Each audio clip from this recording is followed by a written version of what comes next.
Kaisar Pedang yang Mengejutkan. Bab 5181 Hari Ling Hai. Kultus Dewa Darah, Kota Zenan, Keluarga Ling, Ling Hairi. Kata pria berpakaian hitam itu dengan muram. Lin Bai mengamatinya dengan saksama. Ia tinggi dan kurus, bagaikan pedang tajam terhunus, memancarkan aura berwibawa. Ia mengenakan jubah hitam, rambut panjangnya tergerai di bahu, dan matanya yang tegas dan cekung memancarkan aura dingin dan kejam. Ia memegang pedang di tangannya, dan bahkan melalui sarungnya, aura dingin yang melekat padanya terasa. Pria ini bukan hanya seorang master, tetapi juga ahli pedang. Setelah Lin Bai bergabung dengan Sekte Tianshui, ia tidak pernah meninggalkan sekte tersebut. Ia hanya tahu sedikit tentang urusan Chu dan bahkan belum pernah melihat daftar Dewa Chu Dao. Oleh karena itu, Lin Bai tidak menyadari bahwa Ling Hairi di hadapannya adalah tokoh terkenal dalam daftar Dewa Chu Dao. Namun, Lin Bai terkejut ketika mengetahui bahwa ketika Ling Hairi muncul di jalan, para prajurit yang tergesa-gesa di sekitarnya menghindarinya, jelas menunjukkan reputasinya yang berbahaya. Baru saja, Zheng Heng memimpin puluhan Master Tai Dao Guo dalam pemberontakan melawan kota Zenan, termasuk leluhur keluarga Ling. Jelas, keluarga Ling juga merupakan sekutu sekte Dewa Darah. Pengejaran Ling Hairi terhadap Lin Bai tidak diragukan lagi atas perintah Zheng Heng dan leluhur lainnya. Kau sudah terluka parah. Pertarungan antara kau dan aku akan tidak adil bagi persaingan, tetapi tidak ada cara lain. Leluhur telah memerintahkan ini, dan aku harus melakukannya. Perlambat langkahmu menuju dunia bawah. Kata-kata Ling Hairi sedikit, tetapi setiap kata dipenuhi dengan ketajaman. Tidak apa-apa, meskipun kau terluka parah, masih mudah untuk mengalahkanmu. Wajah Lin Bai memucat, tetapi ia tersenyum dan menatap Ling Hairi dengan tenang. Kau begitu percaya diri, itulah yang terbaik. Ling Hairi mengangguk, dan tanpa basa-basi lagi, ia mengangkat tangannya ke gagang dan perlahan menarik pedang panjang dari sarungnya. Saat pedang itu ditarik, hawa dingin dan ketajaman yang menyesakkan langsung menyelimuti udara. Energi pedang menyelimuti langit dan bumi, sinar pedang berkelebat ke segala arah, dan kekuatan pedang yang dahsyat menjulang di atas kepala Lin Bai. Jika bukan karena kultivasi Lin Bai yang luar biasa, kekuatan ini saja sudah cukup untuk membuat seorang prajurit biasa bertekuk lutut. Saat berikutnya, Ling Hairi, tanpa sepatah kata pun, tersapu dalam gelombang energi pedang, menukik ke bawah menuju Lin Bai. Dalam sekejap, ia lenyap dari pandangan Lin Bai. Meskipun wujudnya lenyap, Lin Bai dapat dengan jelas merasakan energi pedang di sekitarnya dan kekuatannya tumbuh semakin kuat, seolah-olah energi pedang langit dan bumi telah dikompresi hingga maksimal, berubah menjadi satu serangan pedang terkonsentrasi. Gemuruh. Kemudian, ledakan keras bergema. Lin Bai mendongak dan melihat sinar pedang yang tak terhitung jumlahnya melesat ke arahnya dari jalan di depan, menghancurkan bangunan dan mengirimkan awan debu. Sinar pedang dan debu bercampur, membentuk wajah naga dengan mulut berdarah menganga, mencabik-cabik Lin Bai. Ah! Dengan raungan naga yang tajam dan menusuk, pedang itu menebas Lin Bai secepat kilat. Sebelum Lin Bai sempat bereaksi, para prajurit yang melarikan diri di kejauhan, setelah mendengar raungan naga itu, tak kuasa menahan diri untuk menoleh, wajah mereka pucat pasi karena ketakutan. Itu, niat pedang Ling Yun. Apakah itu keahlian leluhur unik keluarga Ling dari kota Zenan? Niat pedang Ling Yun. Apakah orang ini murid dari generasi keluarga Ling itu? Bagaimana mungkin dia bisa melepaskan niat pedang Ling Yun hingga tingkat seperti itu? Konon, niat pedang Ling Yun memiliki 9 tingkat, dan hingga saat ini, hanya satu orang di keluarga Ling yang telah mengembangkan niat pedang Ling Yun hingga tingkat ke-7, Ling Hairi. Apakah ini niat pedang Ling Yun? Ini benar-benar niat pedang Ling Yun milik Ling Hairi. Sungguh kekuatan yang tak tertandingi, mampu menelan gunung dan sungai, menghancurkan langit dan bumi. Aku penasaran siapa yang sedang dilawan Ling Hairi. Siapapun itu, tak ada peluang untuk selamat di bawah pedang Ling Hairi. Para prajurit yang melarikan diri, mengenali Ling Hairi dan Ling Yun Sword Intention, menjadi pucat karena ketakutan. Mereka yakin bahwa di bawah pedang ini, para prajurit dan iblis akan hancur, jiwa mereka hancur, tak meninggalkan jejak. Lin Bai, yang berdiri di hadapan serangan pedang itu, tetap tampak sangat tenang. Ilmu pedang yang luar biasa. Dia telah mengembangkan jiwa pedang hingga tingkat yang begitu tinggi. Melihat Ling Hairi melepaskan ilmu pedangnya, Lin Bai bergumam dengan tenang, sayang sekali dia belum menguasai inti pedang itu. Kalau tidak, serangan ini pasti akan lebih dahsyat lagi. Sayang sekali, setelah serangan ini, dia tidak akan pernah punya kesempatan untuk menguasai inti pedang itu lagi. Gumam Lin Bai sejenak sebelum ekspresinya berubah gelap, tatapan membunuh terpancar di matanya. Dia menepukkan tangannya ke tas penyimpanannya, dan pedang iblis itu melayang ke telapak tangannya. Kilatan cahaya dingin tiba-tiba meletus. Bersamaan dengan itu, aura Qian muncul dari tubuh Lin Bai, cahaya sepanjang 1000 kaki membumbung ke langit. Dari kejauhan, aura yang melayang di atas Lin Bai menyerupai bunga teratai yang berakar di antara langit dan bumi. Teknik pedang teratai biru. Satu pedang menyelimuti langit. Dengan desiran, Lin Bai melepaskan ilmu pedangnya, menyerbu ke depan. Sosoknya berubah menjadi hantu, dan dengan tebasan pedang berkecepatan tak tertandingi, ia menghantam pedang Ling Hairi. Di tengah cahaya pedang dan asap, mata Ling Hairi terbelalak saat melihat cahaya pedang biru memancar dari tubuh Lin Bai. Seolah-olah ia melihat hantu. Ini, Ling Hairi menatap Lin Bai tak percaya. Mungkinkah ini teknik pedang teratai biru? Petik 2. Apakah ini warisan dari Dewa Pedang Teratai Biru? Dia benar-benar mewarisi warisan Dewa Pedang Teratai Biru. Wus! Dalam sekejap, dua energi pedang yang luar biasa kuat dan luar biasa cepat bertabrakan. Energi pedang biru Lin Bai menembus asap dan debu di sekitar Ling Hairi, bilah tajamnya mengiris tenggorokannya. Puff! Darah berceceran, cipratan darah merah tua menyembur ke udara. Kedamaian kembali ke dunia, meninggalkan kekacauan di sekitarnya. Sebuah bunyi patah, suara besi yang menghantam tanah, bergema di telinganya. Lin Bai menunduk dan melihat darah mengucur dari tenggorokan Ling Hairi. Ia tiba-tiba jatuh berlutut, matanya melotot, menatap Lin Bai dengan ngeri, tangannya mencengkeram tenggorokannya erat-erat, darah mengucur dari sela-sela jarinya. Pedang Lin Bai tak hanya menghancurkan tenggorokannya, tetapi juga menghancurkan hati dan jiwanya. Sebentar lagi, Ling Hairi akan mati. King Lian, King Lian, Ling Hairi mencengkeram tenggorokannya, menatap Lin Bai, dan berteriak tak jelas. Teknik pedang ini memang disebut teknik pedang King Lian. Lin Bai menjawabnya.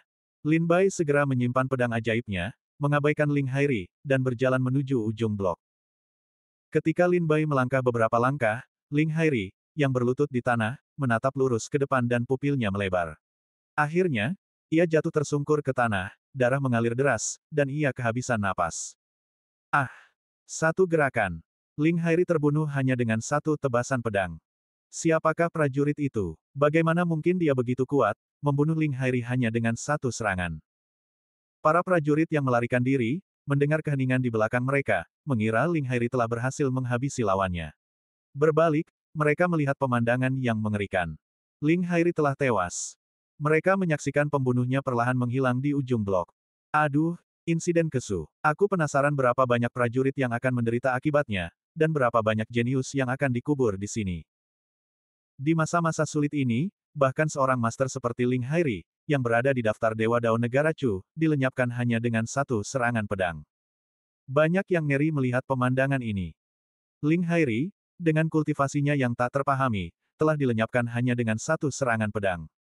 Lalu bagaimana dengan kemampuan mereka sendiri, yang bahkan lebih rendah dari Ling Hairi? Tinggal di sini sama saja dengan mati. Banyak yang memiliki pemikiran yang sama, melarikan diri dari Kesu secepat mungkin. Setelah situasi di Kesu mereda, aku akan menemukan cara untuk kembali. Bab 5182 Ling Yunbo. Kota Zenan. Di kediaman keluarga Ling, beberapa orang sedang mendiskusikan hal-hal penting di aula leluhur keluarga Ling. Tiba-tiba, sebuah lampu jiwa di talenan terdekat padam. Semua tetua keluarga Ling menoleh, wajah mereka pucat pasi karena ketakutan. Kemudian, dengan tercengang, mereka mendekati lampu jiwa tersebut dan, setelah mengamati lebih dekat, memastikan bahwa lampu itu telah padam, tanpa kemungkinan untuk menyala kembali. Ini, lampu jiwa Ling Hairi. Hanya karena lampu jiwanya padam, apakah itu berarti Ling Hairi sudah mati? Para tetua keluarga Ling bertukar pandang tak percaya. Ling Hairi adalah talenta paling luar biasa dalam sejarah keluarga Ling, satu-satunya orang sejak wafatnya pendiri keluarga yang telah menguasai tingkat ketujuh niat pedang Ling Yun. Kematiannya tak diragukan lagi merupakan kehilangan yang sangat besar bagi keluarga Ling. Ling Hairi pasti telah berbuat salah saat mengejar Lin Bai.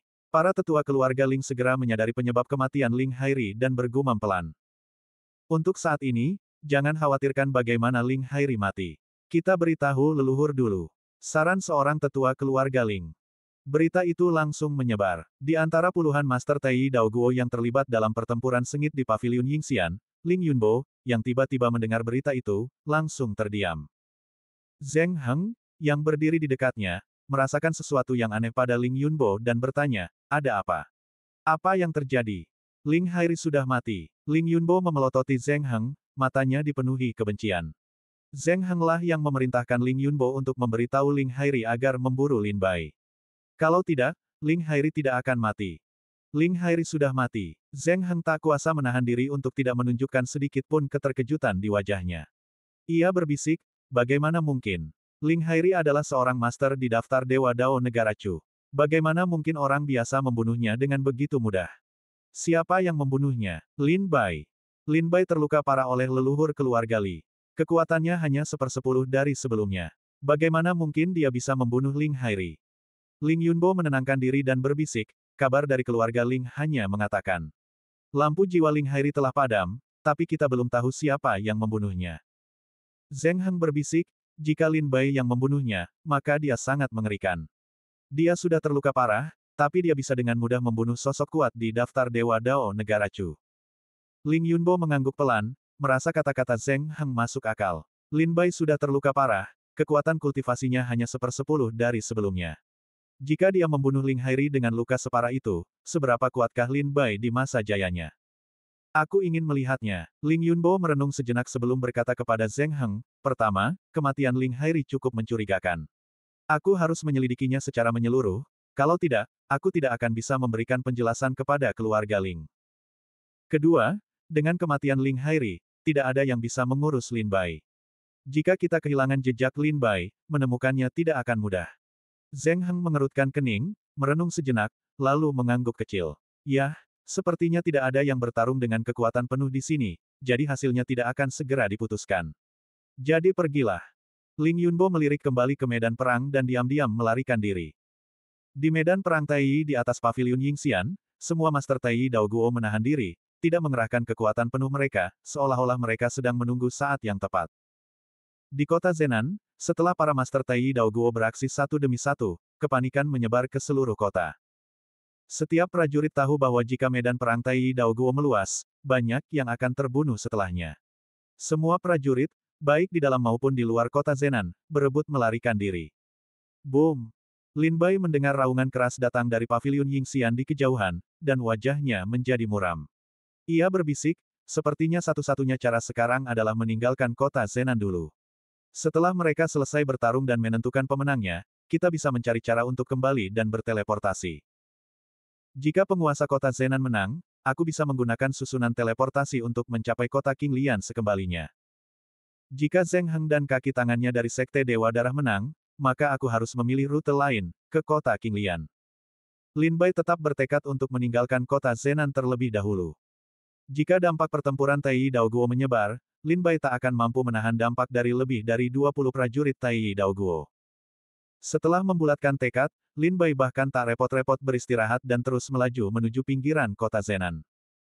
Saat Lin Bai menuju kota, sebuah pikiran ilahi tiba-tiba melintas, mengejutkannya dan memaksanya bersembunyi. Pikiran ilahi ini begitu kuat, pastilah seorang ahli alam Taiyi Dao Guo. Lin Bai, yang bersembunyi di balik bayangan, mendongak dan melihat seorang prajurit Taiyi Dao Guo berjalan di atas awan, melangkah maju.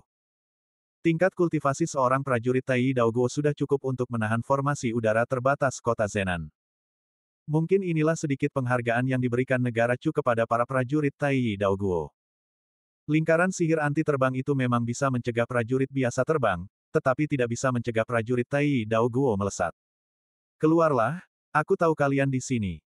Setelah Ling Yunbo berjalan di atas blok itu, ia tidak melanjutkan perjalanannya, melainkan berteriak dingin ke arah blok di bawahnya.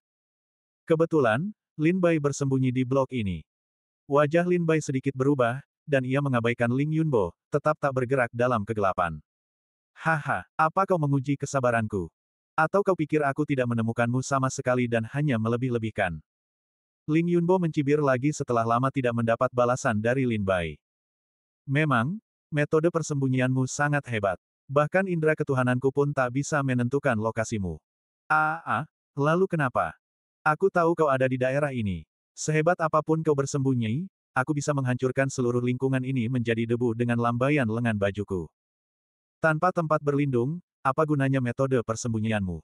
Ling Yunbo mencibir. Lin Bai menarik napas dalam-dalam, tatapannya beralih saat ia perlahan bergerak ke dalam kegelapan.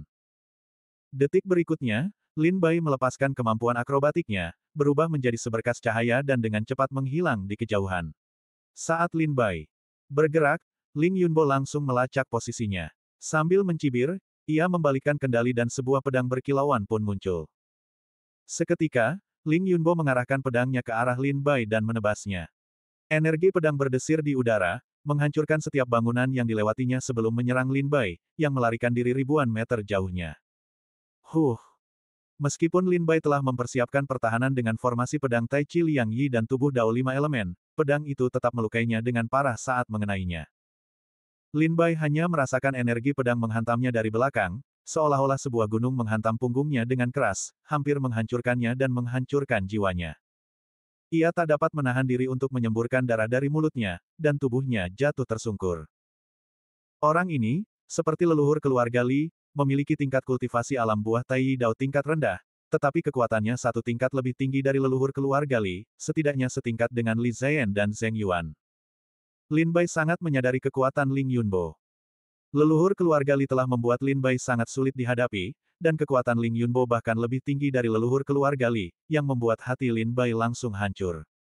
Bab 5183 Wanita Berpakaian Putih. Ling Yunbo menebas dengan pedangnya, energinya membelah jalan menjadi dua, meninggalkan bekas luka sedalam sekitar 100 meter di tanah. Di ujung bekas luka itu, seorang pria berlumuran darah bangkit dari tanah. Lin Bai telah bertarung dua kali dengan kepala keluarga Li hari ini, dikejar oleh para prajurit keluarga Zheng, lalu bertarung dengan Ling Hairi, dan akhirnya menerima pukulan lain dari Ling Yunbo. Beban ini telah membebani tubuh Lin Bai yang sudah terluka. Serangan Ling Yunbo hampir menghancurkan Lin Bai, menghancurkan jiwanya. Saat Ling Yunbo menyerang, Lin Bai tahu ia takkan pernah bisa menandingi Ling Yunbo di masa jayanya, apalagi sekarang, dengan tubuhnya yang terluka parah. Pergi. Lin Bai hanya punya satu pikiran, kabur dulu. Tapi Ling Yunbo jelas tidak akan membiarkannya berhasil. Melihat Lin Bai mencoba kabur, Ling Yunbo mencibir, seluruh tubuhnya memancarkan energi pedang, berubah menjadi serangkaian bilah pedang lemah, menghalangi semua rute pelarian Lin Bai. Melihat tak ada jalan keluar, Lin Bai merasakan hawa dingin di hatinya. Aku bertanya padamu, apakah kau membunuh Ling Hairi? Setelah menjebak Lin Bai, Ling Yunbo tidak langsung menyerangnya. Sebaliknya, ia bertanya tentang kematian Ling Hairi. Ling Hairi, Lin Bai, mengingat prajurit yang pernah dilawannya sebelumnya, dengan tatapan dingin di matanya, terdiam sejenak. Melihat perubahan ekspresi Lin Bai, Ling Yunbo tahu ia telah mengalah. Ia berkata dengan dingin, kau benar-benar tidak bisa menilai seseorang dari penampilannya. Kau terlihat sangat muda, kultivasimu sangat biasa, namun kau bahkan membunuh Ling Hairi. Kau membunuh seorang murid keluarga Lingku, dan seseorang yang secara khusus diincar oleh Sekte Dewa Darah. Bagaimana mungkin aku membiarkanmu lolos begitu mudah hari ini? Mati. Ling Yunbo mendengus dingin, mengangkat pedangnya dan menebas kepala Lin Bai. Energi pedang yang tajam dan menusuk turun, merobek langit saat menebas ke arah Lin Bai. Jika pedang ini mengenai Lin Bai, pasti akan langsung membunuhnya. Hati Lin Bai sesaat panik. Buah dao penelan surga di dalam dirinya, di bawah ancaman kematian yang dahsyat, tanpa sadar mulai beredar. Bersamaan dengan itu, wujud tertingginya diam-diam berkumpul. Tepat ketika Lin Bai hendak mengerahkan seluruh kekuatannya, menangkis pedang itu dengan sekuat tenaga, suara seorang wanita. Tiba-tiba, terdengar dari kejauhan, dengan dingin menuntut, sejak kapan bajingan kultus Dewa Darah ini berani menyombongkan diri begitu berani. Ling Yunbo sedikit terkejut oleh suara wanita itu.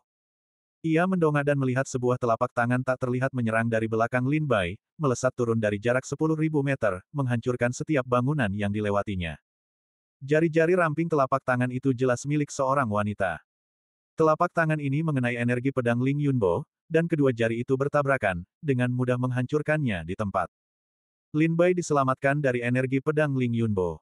Siapa yang berani ikut campur dalam urusanku? Apa kau tidak ingin hidup? Tanya Ling Yunbo. Wajahnya muram, menatap ujung jalan. Haha, tawa dingin menggema. Lin Bai mendongak dan melihat seorang wanita bergaun putih di jalanan yang sepi. Dengan senyum dingin dan arogan di wajahnya, ia berjalan ke arahnya selangkah demi selangkah. Wanita bergaun putih ini tampak tanpa noda, dengan alis dan mata seindah lukisan, kulit seputih salju. Ia terlahir dengan kecantikan yang tak tertandingi, sungguh kecantikan yang tak tertandingi. Namun, ia selalu memancarkan aura dominasi, dan senyum serta alisnya menampakkan kesombongan yang tak tergoyahkan. Siapa kau? Melihat wanita ini, Ling Yunbo sangat terkejut. Dilihat dari serangan wanita itu sebelumnya, ia pastilah seorang yang kuat di ranah Taiyi Daoguo. Dalam hal kekuatan, Ling Yunbo menilai wanita ini seharusnya bahkan lebih unggul darinya.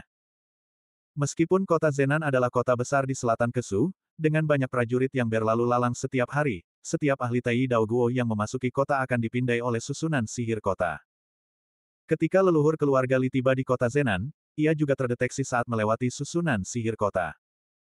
Oleh karena itu, keluarga-keluarga besar dan penguasa kota sepenuhnya menyadari berapa banyak ahli Taiyi Daoguo yang memasuki kota Zenan setiap hari.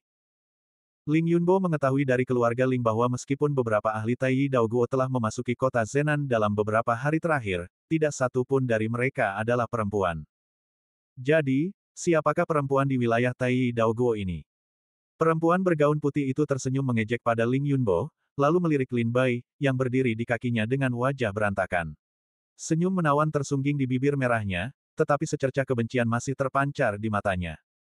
Perempuan ini membenciku. Saat mata Lin Bai bertemu, ia langsung merasakan secercah kebencian dalam tatapannya. Lin Bai bingung. Ia belum pernah bertemu wanita ini sebelumnya, jadi mengapa wanita itu menyimpan kebencian padanya? Siapa kau? Tanya Ling Yunbo lagi, menyadari wanita bergaun putih itu mengabaikannya. Kau tak pantas tahu siapa aku. Wanita bergaun putih itu mencibir, matanya yang cerah tak menunjukkan sedikit pun rasa jijik terhadap Ling Yunbo. Kalau begitu, minggirlah dan jangan hentikan aku. Wajah Ling Yunbo dipenuhi penyesalan, dan ia menggenggam pedangnya erat-erat. Gelombang energi pedang memancar darinya. Wanita bergaun putih itu mengangkat sebelah alis dan melirik Ling Yunbo dengan sedikit ketertarikan.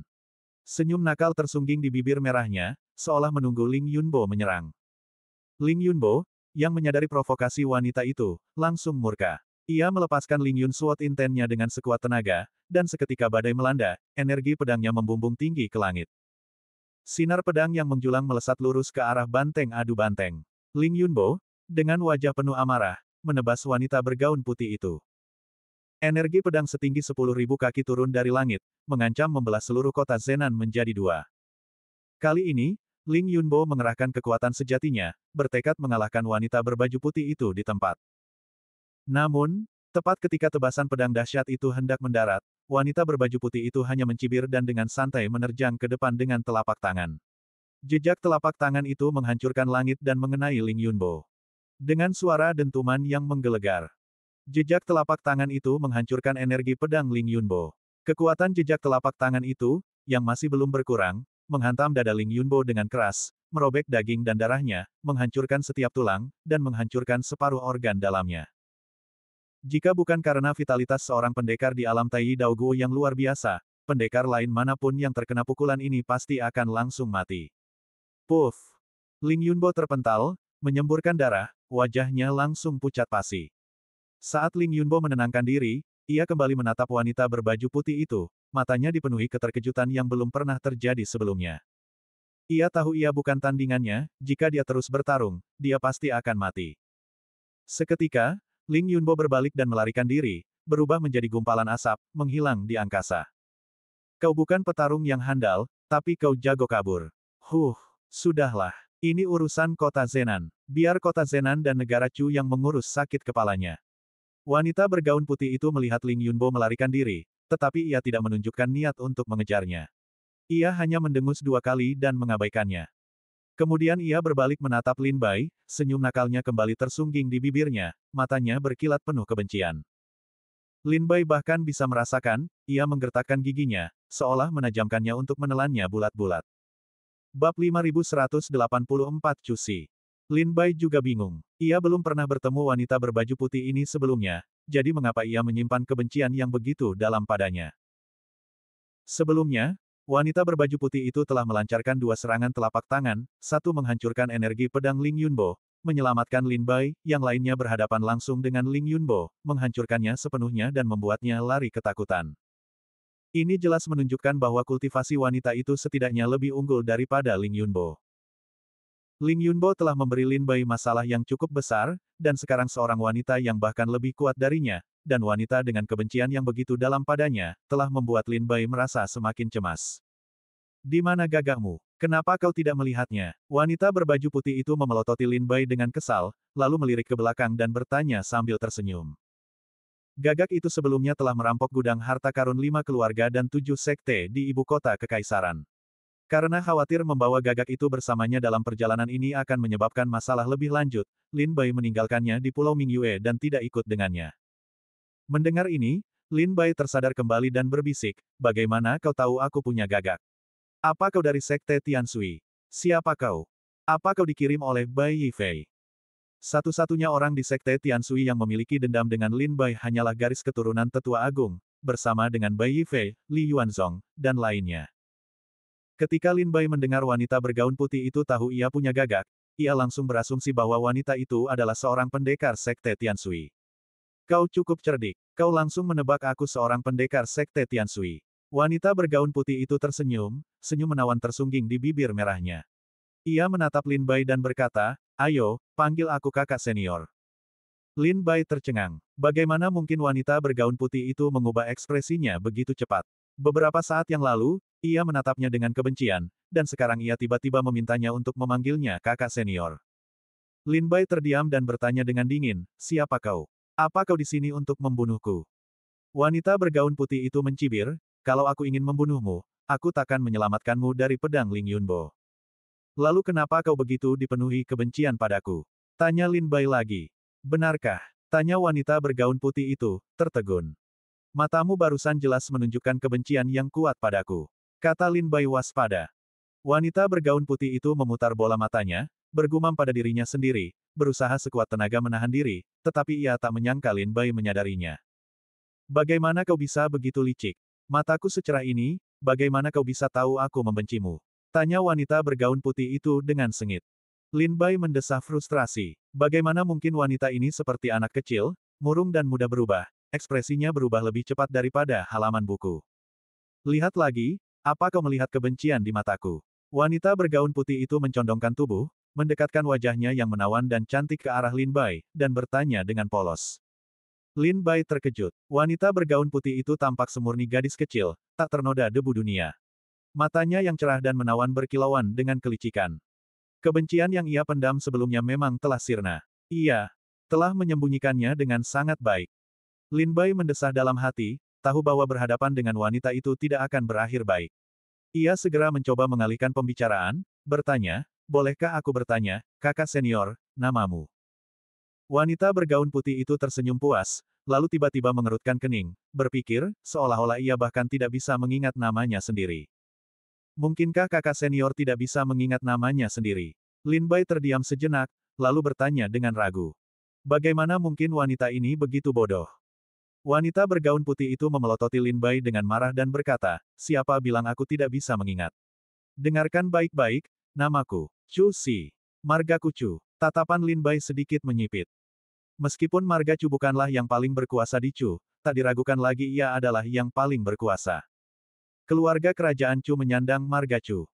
Oleh karena itu, di negara Chu, setiap pendekar bermarga Chu akan dihormati. Lin Bai tidak mengenal banyak pendekar sekte Tianshui, ia bahkan tidak mengenal 5 dewa Dongdao, apalagi pendekar alam Tai Dao Guo di sekte Tianshui.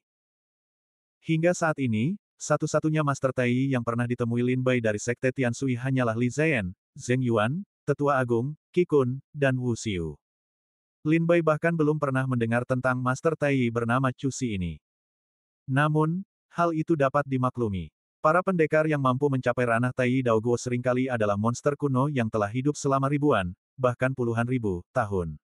Mereka berlatih menyendiri di gua-gua selama bertahun-tahun, menghabiskan sebagian besar waktu mereka di dunia manusia. Wajar jika para murid sekte Tianshui tidak mengenali Master Tai mereka. Lin Bai membungkuk dan berkata, terima kasih, kakak senior, karena telah menyelamatkan saya. Sama-sama, bukan apa-apa, kata Chu Si sambil tersenyum. Baiklah, ikut aku. Aku akan mengajakmu menonton pertunjukan. Pertunjukan apa? Tanya Lin Bai penasaran. Kenapa kau banyak bertanya? Ikuti saja aku. Chu Si, yang sedikit tidak sabar, berjalan maju. Lin Bai bangkit berdiri dan terlatih-tatih mengikutinya. Meskipun Lin Bai tidak mengerti mengapa mata Chu Si berkilat kebencian saat melihatnya tadi, Chu Si bersikeras bahwa ia tidak berniat membunuhnya, jadi Lin Bai hanya bisa mempercayainya untuk saat ini. Terlebih lagi, situasi di kota Zenan sedang kacau saat ini. Jika Lin Bai sendirian dan bertemu Ling Yunbo atau ahli Tai lainnya, itu akan menjadi bencana. Mungkin mengikuti Cusi untuk sementara waktu akan menghindari banyak masalah. Cusi menuntun Lin Bai melintasi atap-atap kota Zenan, akhirnya mendarat di sebuah gedung tinggi. Ia duduk, mengeluarkan sekantong camilan buah kering dari tas penyimpanannya, dan mulai memakannya sendirian. Berdiri di sampingnya, Lin Bai melihat dan menyadari bahwa camilan buah kering yang ia makan semuanya adalah inti buah spiritual langka. Jika dijual, masing-masing akan bernilai sangat mahal. Lin Bai tak bisa menahan napas. Inilah kekayaan sejati orang kaya, memperlakukan harta alam seperti permen. Lin Bai memperhatikan sejenak, lalu, melihat bahwa Lin Bai tidak berniat berbagi, tersenyum kecut dan duduk di sampingnya. Ia mengeluarkan beberapa pil penyembuh dari tas penyimpanannya, menelannya, dan mulai menyembuhkan diri. Pada saat yang sama, Lin Bai melirik ke depan. Dari posisi ini, ia bisa melihat seluruh pertempuran di Paviliun Yingxian. Di atas Paviliun Yingxian, awan gelap berkumpul, dan guntur saling bersahutan. Di tengah kilatan petir, Lin Bai melihat sosok-sosok menjulang tinggi bak dewa berdiri di antara awan. Oh, membosankan sekali. Cusi memperhatikan sejenak, dagunya terkulai bosan, lalu mendesah. Lin Bai berbisik, pertempuran di ranah Tai Dao Guo jarang terjadi. Dan saat ini, ada lebih dari 20 Master Tai Dao Guo yang bertarung. Bagaimana mungkin pertempuran ini membosankan? Cusi mengerucutkan bibirnya dan berkata, pertempuran hidup mati antar Master Tai Dao Guo tentu saja akan spektakuler. Tapi lihatlah mereka, masing-masing bertarung tanpa amarah, tanpa motivasi. Mereka hanya bermain-main, sama sekali tidak menggunakan kekuatan penuh mereka. Lin Bai mengamati lebih dekat. Memang, seperti yang dikatakan Cusi, para Master Tai Dao Guo itu tidak menggunakan kekuatan sejati mereka. Seolah-olah mereka hanya berusaha menahan satu sama lain dan tidak membunuh. Dalam pertempuran yang melibatkan lebih dari 20 prajurit Tai Dao Guo, jika mereka mengerahkan seluruh kekuatan mereka, mereka bisa meratakan seluruh kota Zenan hanya dengan satu gerakan. Kata Cusi. Tapi lihatlah mereka. Mereka telah bertempur begitu lama, tetapi tidak ada satu orang pun yang tewas. Bukan hanya tidak ada prajurit yang gugur, bahkan rumah dan bangunan di sekitarnya pun tidak runtuh. Setelah mendengar kata-kata Cusi, Lin Bai menarik napas dalam-dalam, dengan sedikit kebingungan di matanya, dan bertanya, lalu apa sebenarnya yang ingin mereka lakukan dengan membuat keributan sebesar ini? Cusi tersenyum dan berkata, tunggu saja. Lin Bai mengerutkan kening, menunggu apa? Cusi tersenyum dan berkata, kota Zenan sedang menunggu bala bantuan dari divisi Zhaoxing, Zheng Heng dan yang lainnya sedang menunggu dukungan dari Sekte Dewa Darah. Jika semua orang menunggu bala bantuan, bukankah itu akan menjadi jalan buntu? Tapi kupikir itu akan segera terjadi. Sekte Dewa Darah dan divisi Zhaoxing seharusnya segera tiba di kota Zenan. Bab 5185, Kapal Perang. Meriam Ares. Cusi melahap harta karun itu seolah-olah itu permen, matanya yang lebar mengamati setiap gerakan di medan perang Paviliun Yingxian yang jauh dengan mata yang hidup. Lin Bai tidak membuang waktu untuk menyembuhkan lukanya. Untuk saat ini, Cusi masih bisa melindungi Lin Bai, tetapi jika kekacauan terjadi nanti, tanpa Cusi di sisinya, Lin Bai akan mampu membela diri setelah sembuh. Di medan perang Tai Paviliun Yingxian, seperti yang dikatakan Cusi, lebih dari 20 Master Tai Dao Guo hanya memamerkan diri mereka sendiri, tidak melepaskan kekuatan sejati mereka. Mereka bertarung selama 2 atau 3 jam, namun tidak ada satupun korban yang tersisa. Belum lagi korban tewas, bahkan yang terluka pun tidak dilaporkan. Tidak jelas apa yang mereka lakukan. Apakah itu sebuah pertunjukan? Medan perang lain di kota Zenan sedang berlangsung di dalam mansion Tuan Kota. Klan pemberontak kota Zenan, yang dipimpin oleh keluarga Zheng, menyerang mansion dengan sekuat tenaga, tetapi mereka menghadapi perlawanan sengit dari mansion. Klan lain juga mulai mendukung mansion, yang menyebabkan kebuntuan. Pangeran Chen sebelumnya telah memberitahu penguasa kota Zenan, dengan tegas menyatakan bahwa keluarga Zheng dan keluarga besar lainnya memiliki niat memberontak. Saat itu, penguasa kota Zenan sudah mulai bersiap menghadapi kejadian tak terduga. Memperkuat istana penguasa kota adalah tindakan pertamanya. Akibatnya, istana itu kini tak tertembus. Bahkan makhluk kuat di alam buah Dao Tai, apalagi sekelompok prajurit Dao, kemungkinan besar akan kesulitan menembus pertahanannya. Kekacauan di kota Zenan perlahan menyebar, dan banyak prajurit melarikan diri ke daerah yang lebih aman, beberapa bahkan meninggalkan kota. Baik Lin Bai maupun Cusi merasa bahwa kerusuhan di kota Zenan tidak akan mereda dalam waktu dekat. Hei, Rahasia apa yang kau pelajari dari ketiga prajurit Zhao Xingxi dari kota Xiuling itu? Cusi mengamati medan perang sejenak, semakin bosan. Tiba-tiba, seolah teringat sesuatu, ia bertanya pada Lin Bai. Lin Bai, yang baru pulih dari luka-lukanya, ragu sejenak dan tidak langsung menjawab. Hingga hari ini, Lin Bai tidak bisa membedakan apakah Cusi kawan atau lawan. Jika dia musuh, mengapa dia menyelamatkannya? Jika dia teman, mengapa kebencian terpancar di matanya saat melihatnya? Meskipun Cusi dengan tegas menjelaskan bahwa dia tidak menyimpan dendam terhadap Lin Bai, dan bahwa dia adalah murid sekte Tianshui dan kakak perempuan Lin Bai. Kecurigaan ini tetap membekas di hati Lin Bai. Melihat Lin Bai terdiam, Cusi mengerucutkan bibirnya dan berkata, "Oh, apa kau masih waspada padaku? Lin Bai, kau seharusnya tahu bahwa jika aku tidak menyelamatkanmu, kau pasti sudah mati di tangan Ling Yunbo. Kalau begitu, jelaskan padaku mengapa ada kebencian yang begitu kuat di matamu saat kau melihatku tadi." Tanya Lin Bai, menatap Cusi. Cusi menggertakkan giginya, mengutuk Lin Bai karena begitu picik dan berpegang teguh pada motif tersembunyi ini. Mengapa dia membencimu? Apa kau tidak tahu apa yang terjadi? Dia berunding denganku di sekte, menolak untuk mengalah. Dia sangat marah hingga menghancurkan beberapa kursi. Lin Bai menatap Cusi dengan serius. Dari kedalaman tatapannya, Lin Bai menilai bahwa Cusi tidak pernah mengatakan yang sebenarnya. Setidaknya beberapa kata-katanya bohong. Cusi mengerucutkan bibirnya dan berkata, "Kalau kau tidak mau mengatakannya, lupakan saja. Wanita ini tidak mau tahu." Cusi mendengus bangga. Lin Bai memejamkan mata lagi dan mulai menyembuhkan lukanya.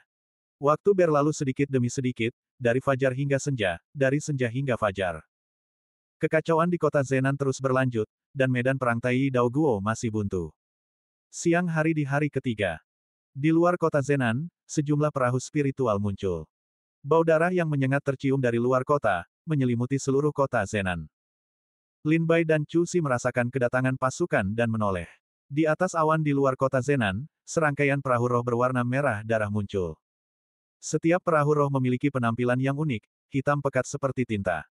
Haluannya hancur berkeping-keping, dan serpihan kayu tajam menyerupai rahang iblis yang menganga. Di antara serpihan kayu yang hancur, sebuah laras meriam berukir rune menjorok keluar. Perahu roh. Ini disebut kapal perang. Perahu roh di alam iblis dan alam roh terbagi menjadi dua jenis. Satu jenis, dengan susunan pertahanannya yang kokoh, memiliki kecepatan luar biasa dan dirancang untuk keperluan komersial, mengangkut barang dan prajurit. Jenis lainnya, kapal perang, dirancang khusus untuk peperangan. Untuk memenuhi syarat sebagai kapal perang, sebuah perahu roh membutuhkan spesifikasi yang sangat tinggi. Sebuah kapal perang tidak hanya harus memenuhi persyaratan sebuah perahu roh, memiliki pertahanan yang kokoh dan kecepatan yang luar biasa, tetapi juga memiliki kemampuan ofensif yang kuat. Kapal-kapal perang yang muncul di luar kota Zenan dihiasi bendera, kultus Dewa Darah, jelas merupakan kapal yang dibuat khusus oleh kultus Dewa Darah. Membangun kapal perang pada dasarnya sulit, tetapi aku tidak menyangka kultus Dewa Darah, setelah bertahun-tahun menyembunyikan kekuatan mereka, memiliki kemampuan yang mengesankan. 10 kapal perang telah tiba sekaligus, mata Cusi berbinar-binar, bersemangat. Ini adalah pertama kalinya Lin Bai melihat kapal perang dari alam iblis, dan ia memandangnya dengan rasa ingin tahu. Meskipun benua barbar dan makam dewa surgawi juga memiliki kapal perang, skala dan konfigurasinya jelas tidak sebanding dengan kemampuan kultus Dewa Darah yang mengesankan. Lin Bai hanya melirik laras meriam di haluan dan terpana oleh kekuatan penghancur yang dilepaskannya. Ia tak dapat menahan diri untuk berseru, meriam di kapal perang itu pasti sangat kuat. Cusi meliriknya dan berkata dengan tenang, "Meriam Dewa Perang. Ini adalah salah satu dari 4 meriam Dewa Agung yang dikembangkan oleh negara Chu. Meriam ini menggunakan giok abadi sebagai sumber energinya. Semakin banyak giok abadi yang disuntikkan, semakin besar kekuatannya. Kekuatan maksimum meriam Dewa Perang sebanding dengan serangan kekuatan penuh seorang pendekar di alam buah Tai Dao." Lin Bai tersentak mendengar penjelasan Cusi. Membandingkan serangan kekuatan penuh seorang pendekar buah Tai Dao ini bukan senjata biasa. Bukankah memiliki 10 meriam Dewa Perang setara dengan memiliki 10 pendekar buah Tai Dao? Namun, Lin Bai merenungkan hal ini lebih lanjut. Cusi juga menyatakan bahwa meriam Dewa Perang membutuhkan giok abadi sebagai sumber energinya, membutuhkan giok abadi yang cukup untuk melepaskan kekuatan alam buah Tai Dao. Namun, dia tidak tahu berapa banyak giok abadi yang dibutuhkan. Jadi berapa banyak? Tanya Lin Bai penasaran.